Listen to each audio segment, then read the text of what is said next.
Tara, samahan niyo ako sa adventure resort dito sa North Zagaray, Bulacan. Ang gagamitin kong pang video this time ay ang aking Poco X7 Pro. Let's go! Pagpasok niyo ng gate, bubungad na agad ang kanilang registration area. Kailangan niyo muna magbayad dito bago kayo magpark sa loob. Pwede niyo din i-check ang rooms nila if overnight kayo. Pero para mas tipid, okay na din ang day tour dahil 200 pesos nga lang pala at makakapag-swimming na kayo o makakaakyat sa kanilang Eiffel Tower o makakapaglaro sa iba pa nilang unique structures na ipapakita ko din mamaya. Halika, maglakad tayo saglit at tignan natin kung may bilihan ba sila ng pagkain sa loob. O kaya, baka may store na pwede mo pagbilhan kung sakaling wala kang dala dito. Dito, meron silang stall ng street food at malapit lang din pala ito sa sari-sari store nila at sa cafe. Yun nga lang, mukhang sarado ang cafe nila. Hindi ko lang alam if kailan to magbubukas. Hindi na ako magpapaligoy-ligoy pa. Punta na tayo sa structures nila around the world. Napost ko na last time yung sa Eiffel Tower, kaya hindi na tayo aakyat sa video na to. In fairness, kahit walang swimming, parang mas nagustuhan ko pa yung tour around the world. Parang heritage park nila, lalo na yun nung umakyat ako sa Eiffel Tower, sulit na sulit yung 200 pesos dun pa lang.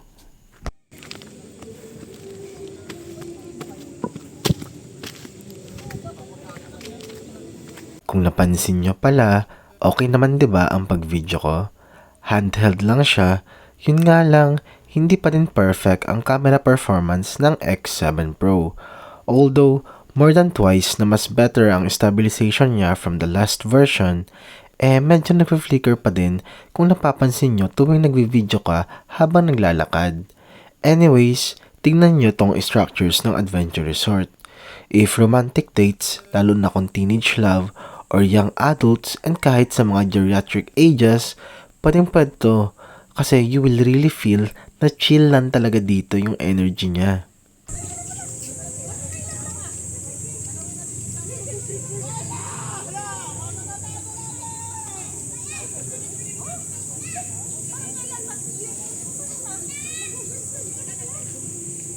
Nagustuhan ko talaga ang Paris theme nila dito.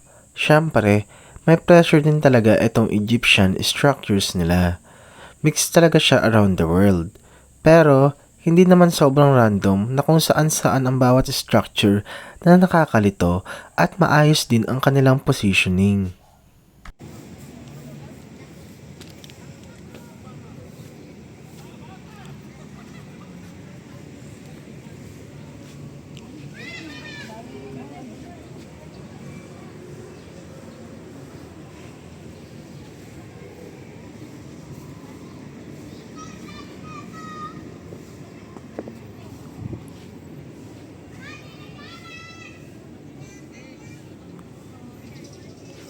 Sobrang papalaki mo ng abs, basag na ilong mo.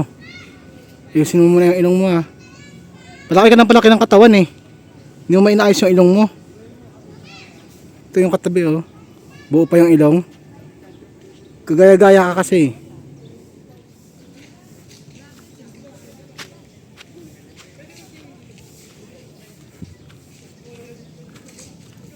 Statue of Liberty.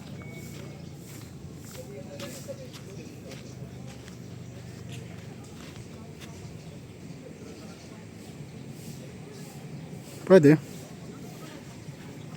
May crack pa, paaisim na rin yung building mo ha. Masyado ka nang mabigat eh.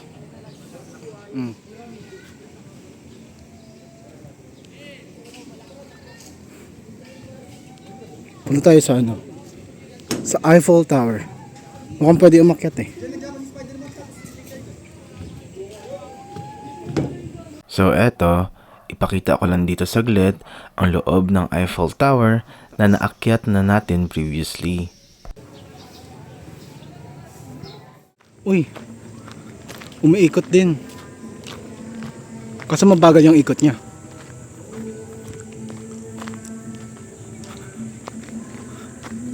Yun o, gumagalaw din siya. Wow. Pwede na. Sunod naman, ang kanilang pool area. Honestly, nagustuhan ko yung malaki nilang slide. Kaso, nag-expect ako na madami yung pool, pero isa lang talaga ang nakita ko. Tapos, public pool pala siya. Kapag sobrang daming tao, iba na ang kulay ng pool. Kaya hindi na ako naligo kahit gusto ko. Anyways, worth it naman na yung park nila. Doon ako nag-enjoy talaga. Parang tour around the world. Meron din pala silang lake sa likod.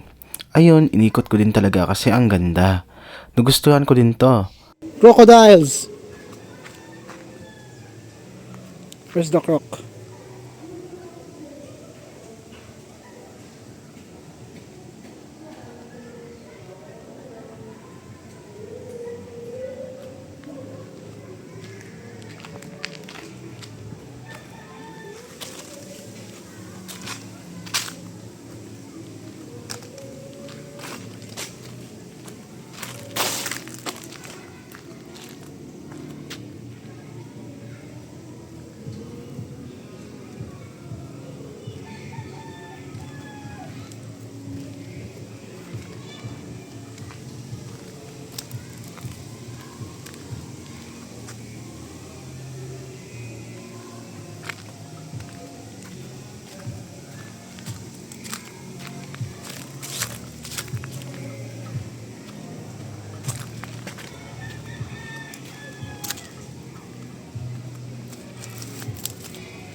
Overall, masasabi ko na gandang-ganda ako dito sa Adventure Resort. Since 200 pesos lang siya, highly recommended ko siya sa mga budget travelers. Sana nagustuhan niyo pala tong video ko. Please consider subscribing or following my channel here on TikTok or YouTube. Sa susunod ulit ha. See you!